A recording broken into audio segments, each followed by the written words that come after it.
ജന്മാദ്യസ്തേതോന്നയാദിതരതച്ചാർത്തേഷു വിജ്ഞസ്വരാട്ടേനേ ബ്രഹ്മകൃതായാദികവേ മുഹ്യന്തി യത്സൂര്യത്തേജോ വാരിമൃതാം യഥാ വിനിമയോ യത്രത്തി സർഗോ മുഷാധാംനാസേന സദാ നിരസ്തഗുഹകം സത്യം പരം ധീമഹി. നമസ്കാരം. സനാതനധർമ്മ സംഹിതകൾ പങ്കുവയ്ക്കാനായുള്ള സനാതന സംഹിതകളിലെ വിജ്ഞാന ശകലങ്ങൾ പങ്കുവയ്ക്കാനായുള്ള ചാനലായ നാദശ്രീയിലേക്ക് എല്ലാവർക്കും സ്വാഗതം. പേര് ചാനൽ സബ്സ്ക്രൈബ് ചെയ്യാനും ലൈക്ക് ചെയ്യാനും ഓർമ്മപ്പെടുത്തിക്കൊള്ളുന്നു. ശ്രീമദ് ഭാഗവതത്തിൽ പ്രഥമസ്കന്ധം 15-ാം അധ്യായത്തിൽ അർജുനൻ ഭഗവാന്റെ ഈ ലോകം വിട്ട കാര്യത്തെക്കുറിച്ച് ഏട്ടനായ യുധിഷ്ഠിരനെ അറിയിക്കുന്നു.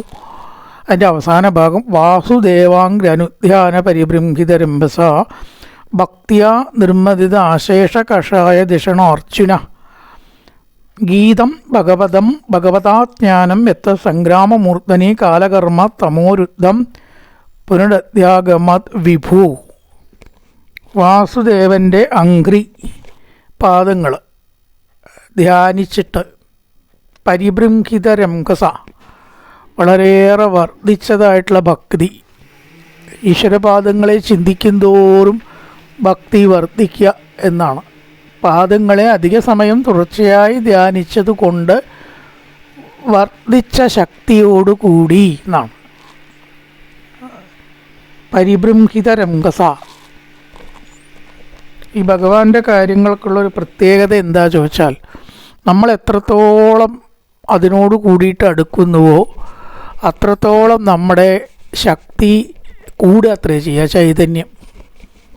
അതേ സമയത്ത് അത് മടുക്കൂല. വേറെ ചില കാര്യങ്ങളാച്ചാൽ നമുക്ക് മടുക്കും ഇല്ലേ. കുറേ കാര്യങ്ങൾ ചെയ്തു കുറേ കഴിയുമ്പോൾ ഇതൊന്ന് നിർത്തി കിട്ടിയാൽ തിരക്കിടില്ല എന്നൊരു തോന്നൽ, കുറച്ച് വിശ്രമിക്കണം അല്ലെങ്കിൽ വേറെ എന്തെങ്കിലും ചെയ്യണം, ഇനി ഇത് വയ്യ, അങ്ങനൊരു തോന്നലാണ് സാധാരണ പതിവ്. പക്ഷേ ഭഗവാന്റെ ആ ഒരു കാര്യത്തിൽ നമ്മൾ ധ്യാനിക്കുകയാണെങ്കിലും ജപിക്കുകയാണെങ്കിലും ചെയ്യുകയാണെങ്കിലും ശാരീരികമായിട്ടുള്ള വയ്യായി ഉണ്ടാവും, എന്നാലും മനസ്സിന് അത് മതി എന്ന് തോന്നില്ല എന്നാണ്. ഇപ്പോൾ വായിക്കണവർക്ക് നോക്ക്, 7 ദിവസം കഴിഞ്ഞാൽ പിന്നെയും വായന വേണം, പിന്നെയും വായന വേണം. കിട്ടിയാലും കിട്ടിയില്ലെങ്കിൽ അവരുടെ ആഗ്രഹം അവർക്കത് മതിയാവുക എന്നൊരു സംഗതി ഇല്ല എന്നാണ്. അത് അവരുടെ ഒരു പ്രത്യേകതയാണ്. അത് എല്ലാവർക്കും ഉണ്ടാവണമെന്നില്ല കേട്ടോ. അത് ആ ഒരു രീതിയിൽ ഉള്ള മനസ്സുള്ളവർക്ക് എന്നും കൂടി ഉണ്ട് അവിടെ. അങ്ങനെ അത് പറ്റുള്ളൂ. എല്ലാവർക്കും ഒരുപോലെ അല്ലല്ലോ എല്ലാം. മടുത്ത അവരുടെ അർത്ഥം അവർക്ക് യഥാർത്ഥമായിട്ടുള്ള ഭക്തി ഇല്ല എന്നർത്ഥം. അപ്പം എല്ലാ കാര്യത്തെക്കുറിച്ച് അവർ ചെയ്യണ പോലെ ഇതും ചെയ്യണമെന്നുള്ളതിൽ അപ്പുറം ഇല്ല എന്ന് കണക്കാക്കാം, കുറേ കഴിഞ്ഞിട്ട് മതിയാവണു എങ്കിൽ. അപ്പം അതിൻ്റെ ടെസ്റ്റാണ് എന്ത്, ചെയ്യും തോറും വീണ്ടും വീണ്ടും ചെയ്യണം എന്ന് തോന്നുക. എന്നാൽ അതിൽ യഥാർത്ഥമായിട്ടുള്ള ആസക്തിയോ ഭക്തിയോ താല്പര്യമോ ഉണ്ടെന്ന് പറയാം. അതാണ് വാസുദേവാംഗനുധ്യാന. കുറേ പാദങ്ങളെ ചിന്തിച്ച് വർദ്ധിച്ച ശക്തി വർദ്ധിക്കുക ചെയ്യണം, ക്ഷീണിക്കുകയല്ല. ആണ് ഈശ്വര കാര്യം കൊണ്ടുള്ളൊരു പ്രത്യേകത. അതാ നമ്മുടെ ആ ചൈതന്യവും ആ ശക്തിയും വർദ്ധിക്കുക ചെയ്യുള്ളൂ, കുറയില്ല. ഭക്തിയാ നിർമ്മതിത ആശേഷ കഷായ ദിഷണോ അർജുന. ബുദ്ധിയിൽ പ്രപഞ്ചകാര്യങ്ങളോ കൃഷ്ണനല്ലാത്ത കാര്യങ്ങളോ ഇല്ലാതായി എന്നർത്ഥം. എല്ലാം മറഞ്ഞു. കൃഷ്ണൻ തെളിഞ്ഞ് വരുന്നതോടുകൂടി മറ്റതൊക്കെ മറഞ്ഞു എന്നർത്ഥം. വേറൊന്നുമില്ല മനസ്സിൽ ചിന്തിക്കാൻ. അതാണ് കഷായ ദിഷണോർജുന. കലർപ്പില്ല. ഇനിയിപ്പോൾ എന്തേ മനസ്സിലുള്ളൂ ചോദിച്ചാൽ ഭഗവാൻ മാത്രമേ ഉള്ളൂ. അത് വല്ലാത്ത സുഖമായിട്ടുള്ളൊരവസ്ഥയാണ്. അല്ലെ, ഈശ്വരൻ മാത്രം മനസ്സിലിങ്ങനെ നിറയുക, ലോകകാര്യങ്ങളൊന്നും ഇല്ലാണ്ടിരിക്കുക ഒക്കെ ഇവിടെ ബുദ്ധിമുട്ടുണ്ട്. എത്ര പെട്ടെന്നൊന്നും എത്തില്ല. ഗീതം ഭഗവതാജ്ഞാനം എത്ത സംഗ്രാമമൂർധനി കാലകർമ്മ തമോരുദ്ധം പുനരത്യാഗമ. ഇത്രയും ശ്ലോകങ്ങളെ കൊണ്ട് കൃഷ്ണമാഹാത്മ്യം വർണ്ണിച്ചു. ഇവിടുന്ന് അങ്ങോട്ട് ഇനി അർജുനന് അതുകൊണ്ടുണ്ടായ നേട്ടമാണ് പറയണത്. ഇത്രയും കൃഷ്ണനെ ചിന്തിച്ചു. അപ്പോൾ നമുക്കൊരു ചിന്തയുണ്ട്, എന്തിനാണ് കൃഷ്ണൻ പോയി എന്ന് പറഞ്ഞാൽ പോരെ. കൃഷ്ണൻ ഇവിടുന്ന് പോയി ഏട്ടാന്ന് പറഞ്ഞാൽ കാര്യമായില്ലേ. പക്ഷെ അത് പോരാ. അപ്പം അത്രയും കൃഷ്ണമാഹാത്മ്യത്തെ ചിന്തിച്ചു. അതെന്തിനു ചിന്തിച്ചു, എന്തിനു പറഞ്ഞു അത്ര. അതുകൊണ്ട് നേട്ടമുണ്ട്. എന്താണ് നേട്ടം എന്നാണ് ഇനി ഇവിടുന്ന് അങ്ങോട്ട് പറയണത്. കൃഷ്ണനെക്കുറിച്ച് വിസ്തരിച്ച് പറഞ്ഞാൽ എന്താണ് ഗുണം, അതിന് വേണ്ടിയിട്ടാണ് 90 അധ്യായം ദശമസ്കന്ധം പറഞ്ഞിരിക്കണം. 90 അധ്യായം. ബാക്കി ഒരു സ്കന്ധവും 33 കൂടുതലില്ല ഭാഗവതത്തിൽ. 33 അധ്യായം തൃതീയ സ്കന്ധം, ബാക്കിയൊക്കെ അതിൽ കുറവേ ഉള്ളൂ. ഇപ്പം എങ്ങനെ ഈ ദശമം മാത്രം ഇത്ര അധികം വന്നു? ഈ പറഞ്ഞ പോലെയാണ് വാസുദേവാംഗനു ധ്യാന പരിഭ്രംഭിതരംബസ. നിരന്തരം ഭഗവത് പാദത്തെ ചിന്തിക്കുമ്പോൾ, ഭഗവത് മഹാത്മ്യത്തെ ചിന്തിക്കുമ്പോൾ അത്രയധികം ഗുണം ജീവന് ഉണ്ട്. ഗീതം ഭഗവതാജ്ഞാനം എത്ര സംഗ്രാമമൂർത്തനി. സംഗ്രാമം എന്ന യുദ്ധം എന്നുള്ള അർത്ഥമുണ്ട്. ഒരു സ്ഥലത്ത് അർത്ഥങ്ങൾ വ്യത്യാസങ്ങളും ഉണ്ടാവും. സംഗ്രാമമൂർത്തനി യുദ്ധാരംഭത്തിൽ ഭഗവാനാൽ ഗീത ഉപദേശിക്കപ്പെട്ടതും കാലകർമ്മ തമോരുത്തം, കാലവും കർമ്മവും നിമിത്തം ബാധിച്ച അജ്ഞാനം അർജുനൻ കളഞ്ഞു. ഗീതോപദേശം, ഗീത വായിച്ച ഒരുവിധം നമ്മുടെ സംശയങ്ങളൊക്കെ തീരുന്നതാണ്. ഗീത ഭാഗവതം ഒക്കെ ഇതൊക്കെ എന്താ വെച്ചാൽ കുറച്ചേ ഉള്ളൂ. 700 ശ്ലോകമല്ലേ ഉള്ളൂ, 800 ശ്ലോകം. ഭാഗവതം അങ്ങനെ തന്നെയാണ്. പക്ഷേ ഭാഗവതം 18,000 ശ്ലോകം ഉണ്ടെന്ന് മാത്രം. സാധാരണ ഒരാൾക്ക് പെട്ടെന്ന് അങ്ങോട്ട് എത്തിപ്പിടിക്കാൻ പറ്റണമെന്നല്ല ഭാഗവതം. ഇപ്പോൾ ഒക്കെ എല്ലാവർക്കും ആയിട്ടോ. അതെന്താ കാരണം വെച്ചാൽ വാളെടുത്തവരൊക്കെ വിളിച്ചപ്പാട് ഞാനും വായനക്കാരൻ, ഞാനും ആചാര്യൻ 4 വായിക്കുമ്പോഴേക്ക് അയാൾക്ക് പറയാൻ വഴുകി. പണ്ടങ്ങനെയൊന്നും അല്ല. പണ്ടൊക്കെ ഭാഗവതം കാര്യം ചെയ്യുക എന്ന് പറഞ്ഞാൽ ബുദ്ധിമുട്ടുണ്ട്. ഭഗവത്ഗീതയാവുമ്പോൾ കുറച്ച് എളുപ്പമുണ്ട്. 800 ശ്ലോകമേ ഉള്ളൂ. അതാണ് ഈ ഗീതയ്ക്കുള്ളൊരു പ്രത്യേകത. കുറേയും കൂടി സാധാരണക്കാർക്ക് സാധിക്കും എന്നാണ് ചിലരുടെ അഭിപ്രായം. അപ്പോൾ ആ ഗീതം ഭഗവതാജ്ഞാനം യുദ്ധം തുടങ്ങിയ സമയത്ത് എനിക്ക് ഉപദേശിച്ചപ്പോൾ എൻ്റെ എല്ലാ സംശയങ്ങളും തീർന്നു. അതിനുശേഷം ഭഗവാൻ എന്നെ അനുഗ്രഹിച്ചു, എല്ലാവരെയും അനുഗ്രഹിച്ചു, തൻ്റെ കാര്യം കഴിഞ്ഞു, ഇവിടുന്ന് പോയി. വിശോകോ ബ്രഹ്മസമ്പത്യാസംഛിന്ന സംശയ ലീനപ്രകൃതി നിർഗുണ്യാദലിംഗത്വാദ സംഭവ. ബ്രഹ്മസമ്പത്യ ബ്രഹ്മപ്രാപ്തി കൊണ്ട്, സംഛിന്ന ദ്വൈത സംശയ മൂലത്തോടുകൂടി മുറിക്കപ്പെട്ട ദ്വൈതം, ദ്വൈതം പോയി. ഈശ്വരൻ എന്ന ഭാവത്തിലേക്ക് ഒന്നാവണേനാണ് സംഛിന്ന ദ്വൈത സംശയ. ദ്വൈതത്തെ മുറിച്ചു എന്നർത്ഥം. അറിവ് കൊണ്ടും ജ്ഞാനം കൊണ്ടും ഭഗവാന്റെ ഉപദേശം കേട്ട ആർക്കാ സംശയം തീരാതിരിക്കുക? അത്ര നന്നായിട്ടാണ് ഭഗവാൻ ഉപദേശിക്കുക എല്ലാവരേക്കാളും. ലീനപ്രകൃതി നിർഗുണ്യ, ലയിച്ചതായ പ്രകൃതി നിമിത്തം നിർഗുണം നേടിയിട്ട്, നിർഗുണത്വം നേടിയിട്ട്. ഭഗവാനിൽ ലയിച്ചു കഴിയുമ്പോൾ നിർഗുണത്വം ഉണ്ടാവും. സഗുണത്വവും പ്രപഞ്ചചിന്തയും മനസ്സിന് പോകുമ്പോഴാണ് ലീനപ്രകൃതി നിർഗുണ്യ. ഈശ്വരൻ ലയിക്കുന്തോറും നമ്മൾ നിർഗുണാവും.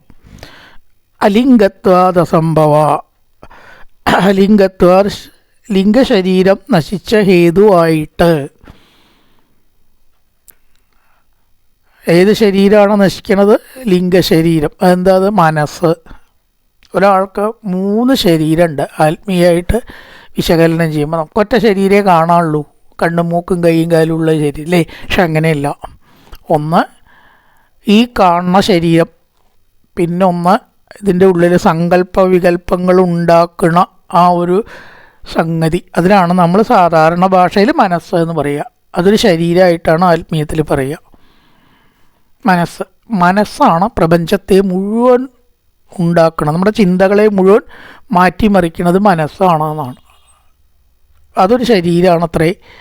ഇനി വേറെ ശരീരം കൂടി ഉണ്ട്, അത് ആത്മാവാണ്.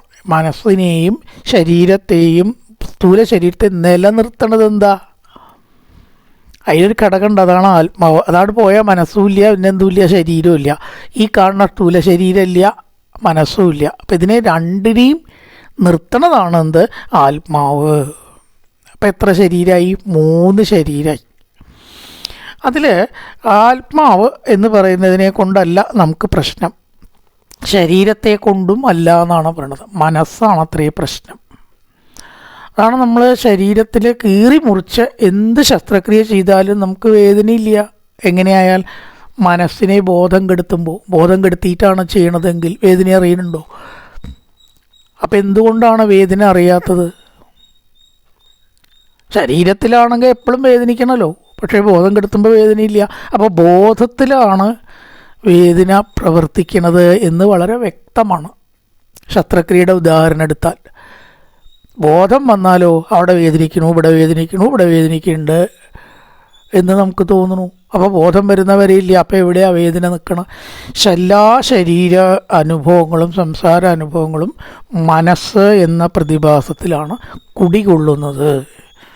അതാണ് ലിംഗശരീരം. ആ ലിംഗശരീരത്തെ ഇല്ലാതാക്കണതാണ് ആത്മീയവിദ്യ. അലിംഗത്വാത് എന്ന് പറഞ്ഞാൽ ലിംഗശരീരം ഇല്ലായ്മ.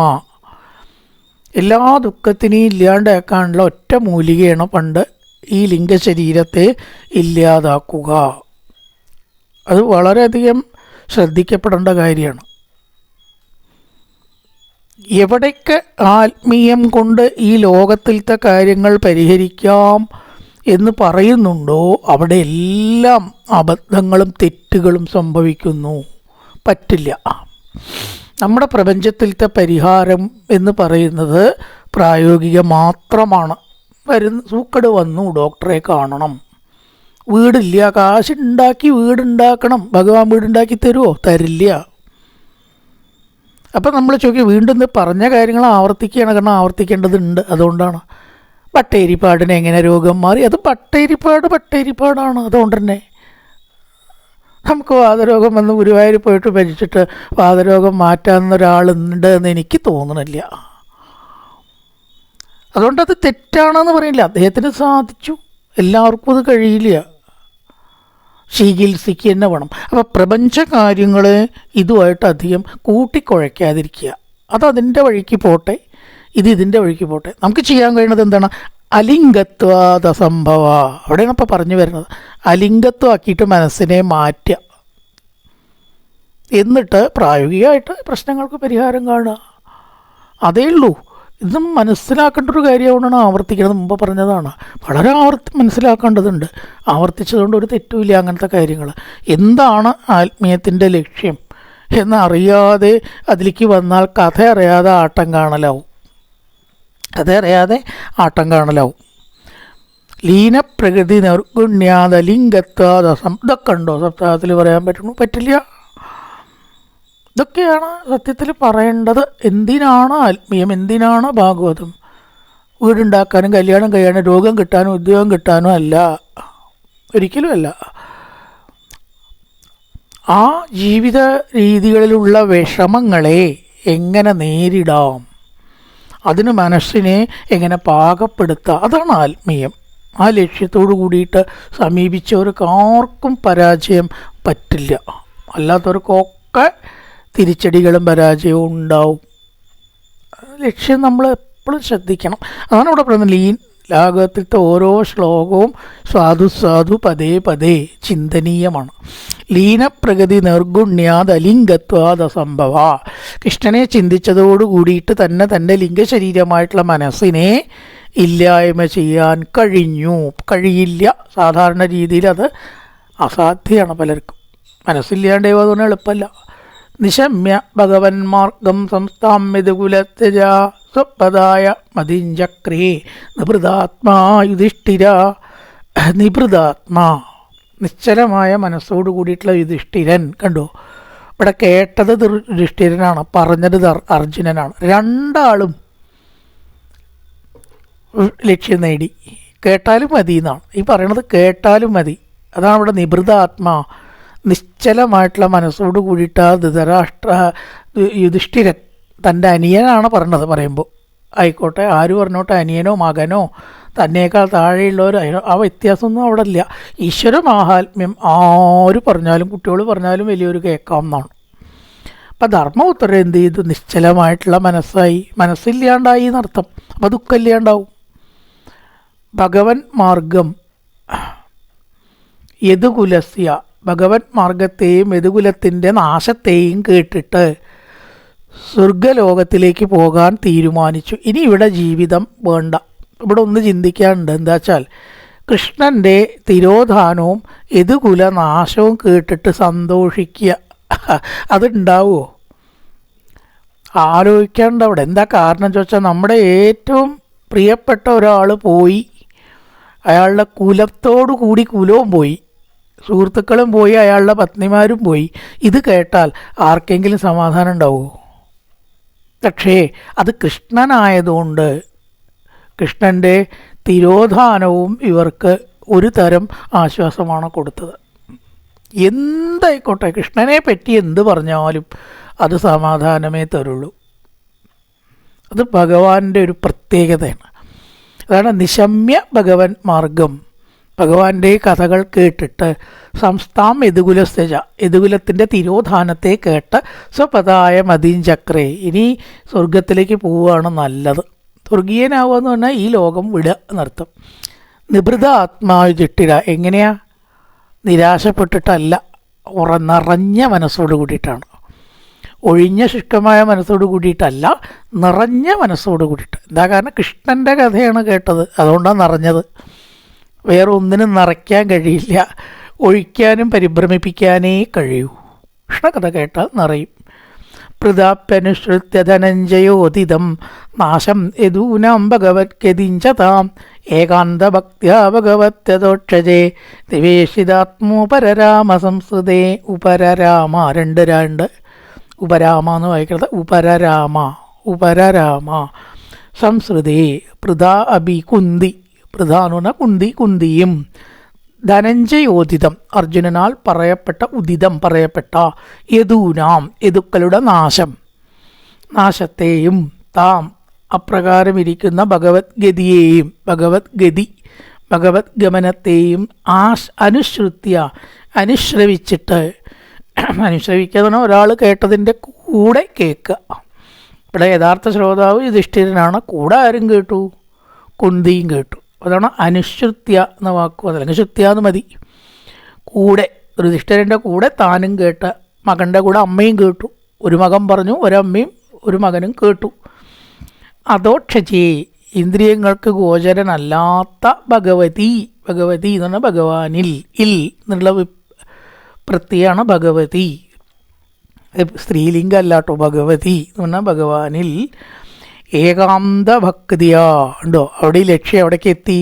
ഫലം നിശ്ചല ഭക്തിയോടുകൂടി നിവേശിതാത്മാ, പ്രവേശിപ്പിക്കപ്പെട്ട മനസ്സോട് കൂടിയവളായിട്ട് കുന്തിദേവി ഭഗവാനിൽ ലയിച്ചു.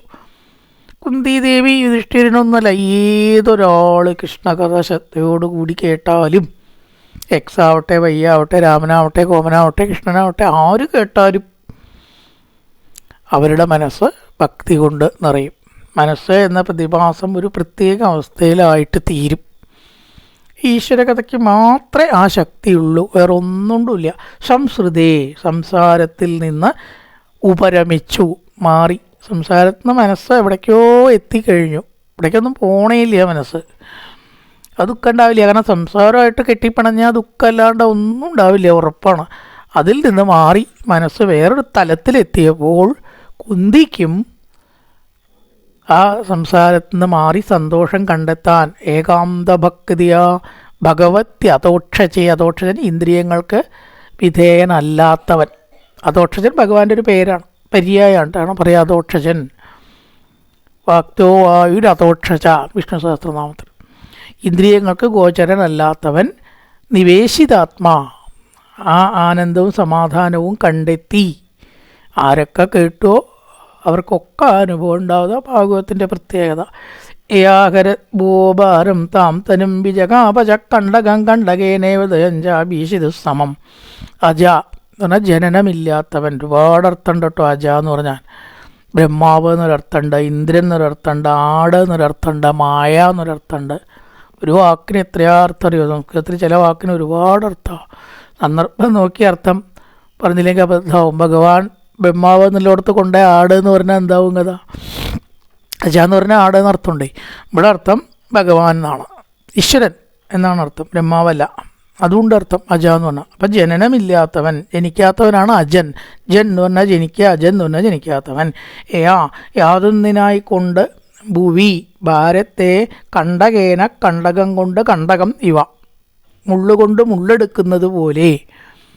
ഒരു മുള്ള് കുത്തിയാൽ വേറൊരു മുള്ള് പോലത്തെ സാധനം സൂചി കൊണ്ടോ നമ്മളത് ചിലപ്പോൾ തോണ്ടിയെടുക്കുക അല്ലേ? അതേപോലെ മുള്ളിനെ മുള്ളുകൊണ്ടെടുക്കുന്നത് കണ്ടകം കണ്ടകേനേവ. ഒരു വംശത്തിനെ മറ്റൊരു വംശം കൊണ്ട് ഹരിച്ചു. പാണ്ഡവ വംശം കൗരവംശത്തെ ഇല്ലായ്മ ചെയ്തു. ഇത്ര നല്ല ഉപമ അറിയൂ. ഒരു മുള്ളുകൊണ്ട് വേറൊരു മുള്ള് അല്ലെങ്കിൽ മൂർച്ചയുള്ള വസ്തുവിനെ കൊണ്ട് മറ്റൊരു കുടുങ്ങിയ മുൾക്കഷ്ണത്തെ എടുക്കുന്നത് പോലെ കണ്ടകം കണ്ടകേനേവ എപ്പോഴും വരുന്നൊരു ഉപമയാണ്. എന്തു ചെയ്തു? ഹരിച്ചു. തം തനും ആ തരുവിനെ വിജഹോ ഉപേക്ഷിച്ചു. ഈശ്വരന് രണ്ടും തുല്യം. അപ്പോൾ ഒരംശം കൊണ്ട് മറ്റേ അംശം കൊണ്ട് ഇല്ലാണ്ടാക്കി എന്ന് പറയണം. തൻ്റെ ശരീരത്തെ ഉപേക്ഷിച്ചു. ശരീരത്തെ ഉപേക്ഷിക്കുന്നതും ശരീരത്തെ ഉപേക്ഷിക്കാതിരിക്കുന്നതും ഭഗവാനെ സംബന്ധിച്ച് ഒന്നന്നെ. ഭഗവാനെ സംബന്ധിച്ച് ഒന്നന്നെ. കണ്ടകം കണ്ടകേനേവ, ഒരു മുള്ളുകൊണ്ട് മറ്റൊരു മുള്ള് എടുക്കുന്നത് പോലെ തൻ്റെ ശരീരം കൊണ്ട് തന്നെ തൻ്റെ ശരീരത്തെ ഇല്ലായ്മ ചെയ്തു എന്നും ആവാം. ഒരു വംശത്തെ മറ്റൊരു വംശം കൊണ്ട് ഇല്ലായ്മ ചെയ്തു എന്നും ആവാം. ദ്വയം ച ആബീഷിതു സമം. എന്താ ദ്വയം ച ആബീഷിതു സമം എന്ന് പറഞ്ഞാൽ?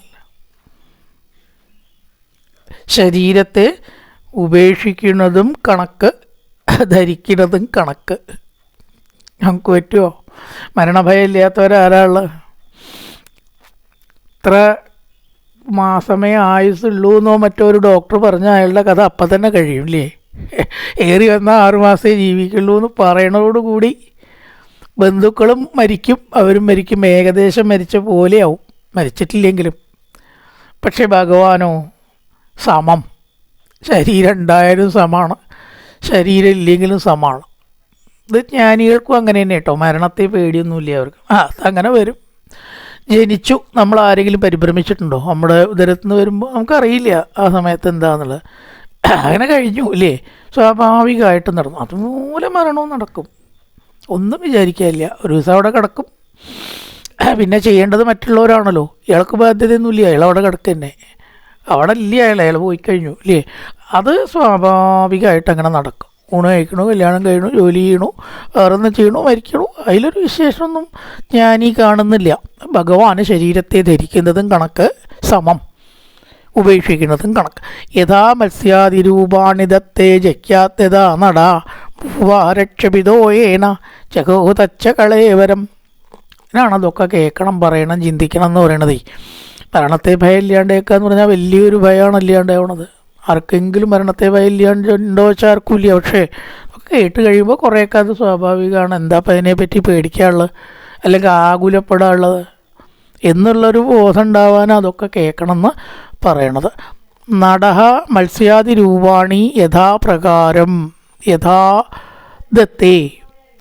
ഒരു നടൻ വേഷം കെട്ടി എപ്രകാരം സിനിമയിലോ നാടകത്തിലോ കളിക്കുന്നുവോ അതുപോലെ മത്സ്യാദി രൂപങ്ങളെ ഭഗവാൻ എടുക്കണു. അത് കഴിഞ്ഞ ആഴ്ച വയ്ക്കണു. നാട്യം കഴിഞ്ഞു, അഭിനയം കഴിഞ്ഞു, അയാളുടെ വേഷം അഴിച്ചു വെച്ചു, അയാൾ പഴയ ആളായി. അതിൽ വല്ല അത്ഭുതമുണ്ടോ? പട്ടാളക്കാരനായിട്ട് അഭിനയിച്ചു, പോലീസുകാരനായിട്ട് അഭിനയിച്ചു മമ്മൂട്ടി, പട്ടാളക്കാരനായിട്ട് അഭിനയിച്ചു മോഹൻലാൽ, അഴിച്ചു വെച്ചു. അതിൽ വല്ല അത്ഭുതമുണ്ട്? എത്ര വേഷം കെട്ടി, എത്ര അഴിച്ചു വെച്ചു, ഒരത്ഭുതമില്ല. നടന്മാരെ സംബന്ധിച്ച് അതൊരു സംഗതിയല്ലാതെ അവരുടെ ജോലി ചെയ്യണം, അത്രയേ ഉള്ളൂ.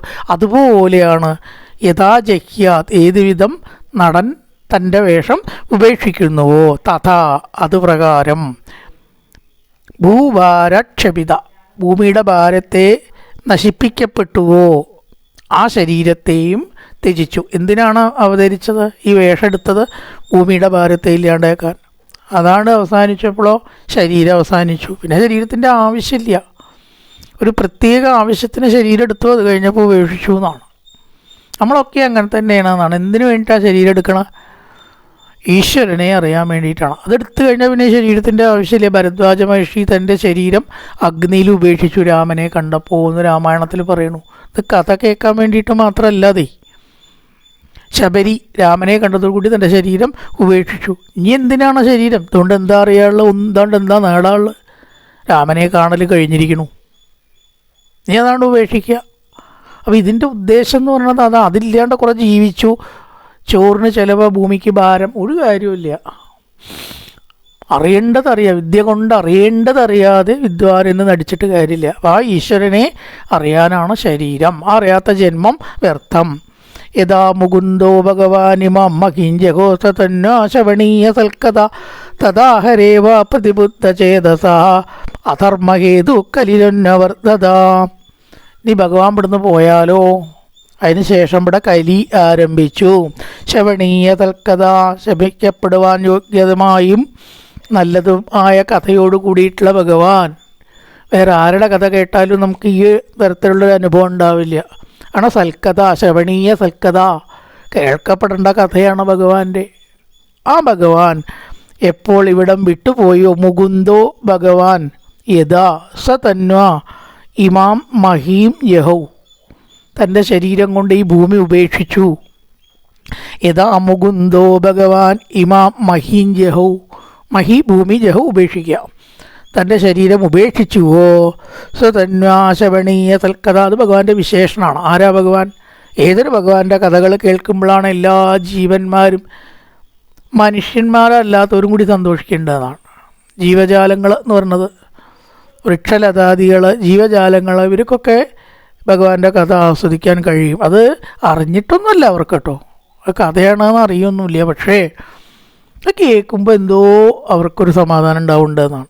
ചില ജീവജാലങ്ങൾ കേൾക്കുന്നുണ്ടാവും, കേട്ട് കിടക്കുന്ന കാണാൻ ശുവാക്കളൊക്കെ ഇല്ലേ, എത്ര ആട്ടി പറഞ്ഞാലും അവിടെ തന്നെ വരും. പിന്നെ അതേതോ പുണ്യം ചെയ്ത ജീവാത്മാവാണ് ശുവാവിൻ്റെ വേഷത്തിൽ വന്നിരിക്കണമെന്നാണ്. അപ്പം അവരത് അവിടെ കിടക്കുന്നതും കാണുന്നതും കാണാം. അപ്പം എല്ലാവർക്കും ഉണ്ട് ഈശ്വര കഥകളെ ആസ്വദിച്ചിട്ടൊരു ആനന്ദം അല്ലെങ്കിൽ ഒരു സമാധാനം ജീവന് കിട്ടുക. ആ ഭഗവാൻ ഭൂമി പോയപ്പോൾ തദാഹരേവ പ്രതിബുദ്ധ ചേതസ, ആ സമയത്ത് അപ്രതിബുദ്ധ ചേതസാം, പ്രതിബുദ്ധ അല്ലാത്തവർക്ക് കലി ഉണ്ടായി. ഉണ്ടോ അവിടെ വിശേഷണം? ആർക്കാ കലി? ഈശ്വരഭക്തന്മാർക്ക് കലി ഉണ്ടാവില്ല. ഇനി ഏത് കലിയുക ആയിക്കോട്ടെ, അവരതിലൊരു നീന്തി രക്ഷപ്പെടും.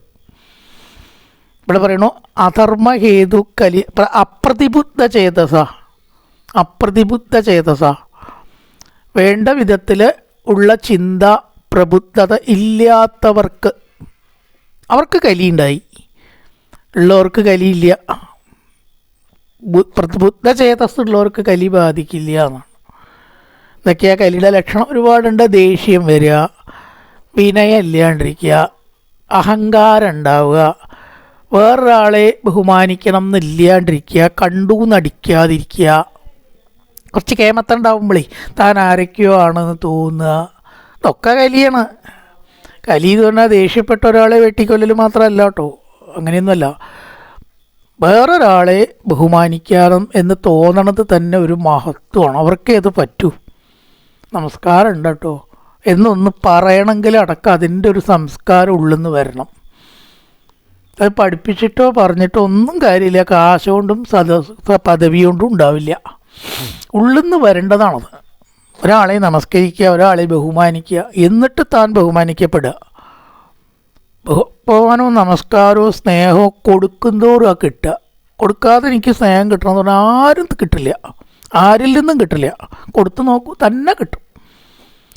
അപ്പോൾ ആ സംസ്കാരങ്ങളൊക്കെ കൂടിയിട്ടാണ് ഇവിടെ കലി, അതില്ലായ്മയാണ് ഇവിടെ കലി എന്ന് പറയുന്നത് കേട്ടോ. ആ കലി ധനം ഉണ്ടെങ്കിലും പദവി ഉണ്ടെങ്കിലും ഒക്കെ വരുന്നതാണ്. അപ്രതിബുദ്ധ ചേതസ്സുകൾക്ക് കലി ബാധിച്ചു. ആർക്ക് ബാധിച്ചില്ല? പ്രതിബുദ്ധ ചേതസ്സുകൾക്ക് ബാധിച്ചില്ല. ഭഗവാൻ ഇവിടുന്ന് തിരോധാനം ചെയ്തിരിക്കെ ഏതൊരാൾക്കാണ് കലി ബാധിച്ചത്? ബുദ്ധിയില്ലാത്തവർക്ക്. ബുദ്ധിയുള്ളവരെ കലി ബാധിക്കില്ല. ആ ബുദ്ധി തടുത്തോളും. കാരണം ഭക്തി ഉണ്ടാവുക. ഭഗവാന്റെ ശരീരമല്ലേ പോയിട്ടുള്ളൂ, ഭഗവാൻ പോയിട്ടില്ലല്ലോ. ആ ഭഗവാനെ മനസ്സിൽ കാണുന്നവർക്ക് എങ്ങനെയാണ് കലി ഉണ്ടാവുക? യഥാ മുകുന്ദോ ഭഗവാൻ ഇമാം മഹിം ജഘോസ തന്വാ ശവണീയ സൽക്കഥ, ശവണീയമായിട്ടുള്ള സൽക്കഥയോട് കൂടിയിട്ടുള്ള ഭഗവാൻ ഈ ഭൂമി വിട്ടപ്പോൾ കലി ബാധിച്ചു. ആരെ? അപ്രതിബുദ്ധ ചേതസ്സുകളെ. അത്രത്തോളം ബുദ്ധിയില്ലാത്തവരെ കലി ബാധിച്ചു. ബുദ്ധിയുള്ളവരെ ബാധിച്ചില്ല. ഭക്തന്മാരെ കലി ഒരു കാലത്തും ബാധിക്കില്ല എന്ന് പറയുക. യുധിഷ്ഠിരത്തൽ പരിസർപ്പണംബുധ പുരേചരാട്ടേച ഗൃഹേ തദാത്മനി വിഭാവ്യലോഭ അനൃത ജിംഹ ഹിംസനാത് അധർമ്മചക്രം ഗമനായ പരിരതാർ. ഹിംസനാത് പ്ലസ് യത് പ്ലസ് അധർമ്മചക്രം. അവിടെ 3 വാക്കുണ്ട്. ഹിംസനാത്, അവിടെ യത്, പിന്നെ അധർമ്മചക്രം. കൂട്ടി പറയുമ്പോൾ ഹിംസനാദ്യധർമ്മചക്രം, ഹിംസനാദ് പ്ലസ് ഏത് പ്ലസ് അധർമ്മചക്രം.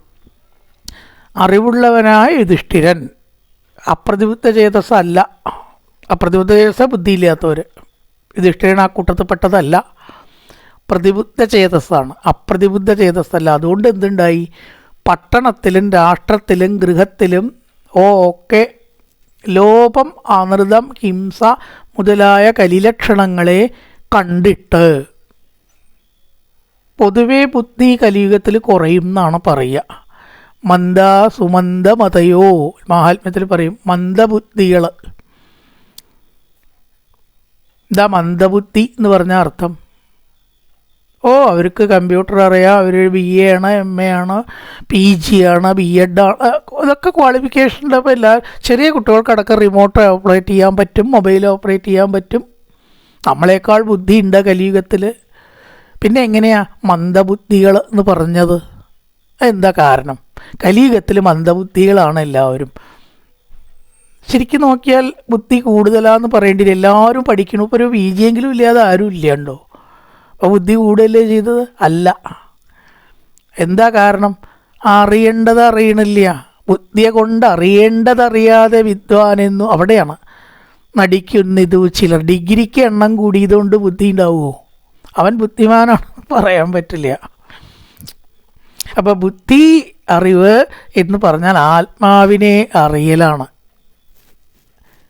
കുങ്കുമത്തിൻ്റെ ഗന്ധമറിയാതെ കുങ്കുമം ചുമക്കും പോലെ ഗർദ്ധവം. ഇത്ര നല്ല വാക്ക, എളുപ്പത്തിൽ മനസ്സിലാവാൻ കൂന്താനം പ്രയോഗിച്ചത്. തൻ്റെ ഉള്ളിലുള്ള ഈശ്വരനെ അറിയാതെ ഈ ലോകത്തിലുള്ള സംഗതി മുഴുവനെ ഞാൻ പഠിച്ചു എന്ന് പറഞ്ഞ് നടക്കണവർ മന്ദബുദ്ധികൾ തന്നെ, ഒരു സംശയമില്ല. അപ്പോൾ ആ മന്ദബുദ്ധികൾ ഈ ലോകത്തിൽ ഉണ്ടാവും കലിയുഗത്തിൽ. ഇവിടെയുള്ള കാര്യങ്ങളാണ് സത്യം എന്ന് വിചാരിക്കണവരൊക്കെ മന്ദബുദ്ധികളാണ് ആത്മീയ ടെർമിനോളജിയിൽ. അപ്പോൾ യുധിഷ്ഠിരൻ മനസ്സിലാക്കി ഇനി ഇവിടെ മന്ദബുദ്ധികൾ ഉണ്ടാവും. അത്ഭുതമൊന്നുമില്ല അതിൽ. വിഭാവ്യലോപ അത് ലക്ഷണം. അനൃത ജിംഹ ഹിംസന, നുണ പറയുക. അനൃതം, ഒരു മടിയില്ലാണ്ട് നുണ പറയുക, ഹിംസിക്കുക, മറ്റൊരാളെ ഉപദ്രവിക്കുക, ഇങ്ങനെയുള്ള അധർമ്മം കണ്ടിട്ട് ചിന്തിച്ചു ഇനി ഇവിടെ ഇരിക്കാണ്ടിരിക്കുക നല്ലത്. അങ്ങനെ തൻ്റെ മൊത്തത്തിൽ പാണ്ഡവന്മാർ ഭൂമി വിടുകയാണ്. അവരുടെ പ്രസ്ഥാനം ഹിമാലയത്തിൽ പോയിട്ട് ശരീരം ഉപേക്ഷിക്കുക. നേരത്തെ കൗരവന്മാരോട് പറഞ്ഞു, ഇവിടെ പാണ്ഡവന്മാരുടെ സ്വർഗാരോഹണത്തിലേക്ക് അങ്ങനെ പറഞ്ഞു വെച്ചിരിക്കുകയാണ്. ഇപ്പോൾ കായേന വാച മനസേന്ദ്രിയർവാപ്ത്യാത്മനാ വാ പ്രകൃതേ സ്വഭാവാൻ കരോതി യദ്യസ്തകലം പരസ്മൈ നാരായണായേതി സമർപ്പയാമി. ഓം പൂർണ്ണമദ പൂർണ്ണമിദം പൂർണ്ണാൽ പൂർണ്ണമുദച്യതേ പൂർണ്ണസ്യ പൂർണ്ണമാദായ പൂർണ്ണമേവാവശിഷ്യതേ. ഓം ശാന്തി ശാന്തി ശാന്തി. ഹരി ഓം ശ്രീ ഗുരുഭ്യോ നമഃ. ഹരി ഓം.